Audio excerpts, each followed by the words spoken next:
আপনার স্মার্টফোনের বিকাশ অ্যাপ বা রবি বাংলা লিংকের সিমটাই যদি হয়ে যায় আপনার ব্যাংক, যেখানে কোনো শাখা নেই, নেই কোনো ম্যানেজার, কিন্তু সব সেবা মিলছে 24 ঘন্টা।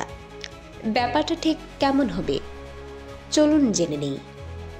কারা গড়তে চাইছে এই ভবিষ্যতের ব্যাংক, আর কীভাবেই বা বদলে যাবে আমাদের ব্যাংকিংয়ের অভিজ্ঞতা?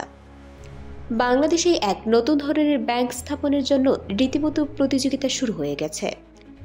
বাংলাদেশ ব্যাংকের কাছে 12টি প্রতিষ্ঠান আবেদন করেছে ডিজিটাল ব্যাংক খোলার জন্য। আর এই তালিকায় আছে আমাদের খুব পরিচিত নাম, যেমন বিকাশ, রবি এবং বাংলা লিংক, যারা বিভিন্ন প্রতিষ্ঠানের সাথে মিলিয়ে এই উদ্যোগ নিতে চাইছে। শুধু দেশি নয়, বিদেশে অংশীদারিত্ব ও অভিজ্ঞতা নিয়েও আসছে অনেক প্রতিষ্ঠান। কিন্তু প্রশ্ন হলো, এই ডিজিটাল ব্যাংক আসলে কি? সহজ কথায়, এটা এমন এক ব্যাংক যা পুরোপুরি আপনার মোবাইল অ্যাপ আর ইন্টারনেটের ওপর চলবে।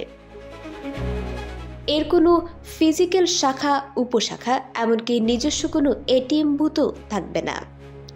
লেনদেনের জন্য কোনো প্লাস্টিক কার্ডও দেবে না। তাহলে টাকা তুলবেন কিভাবে?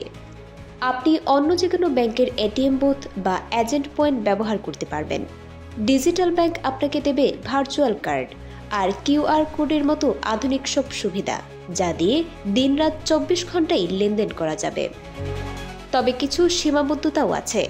বাংলাদেশ ব্যাংকের নীতিমালা অনুযায়ী এই ব্যাংকগুলো বড় বা মাঝারি শিল্পের ঋণ দিতে পারবে না এবং কোনো এলসি বা ঋণপত্র খুলতে পারবে না।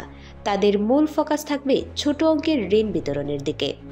এর মানে হলো, ব্যাংকিং সেবা পেতে আর লম্বা লাইনে দাঁড়ানোর দিন হয়তো শেষ হতে চলেছে।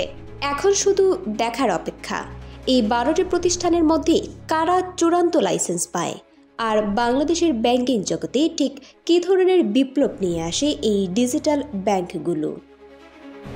এই ধরনের গুরুত্বপূর্ণ আপডেট পেতে আমাদের সঙ্গে থাকুন।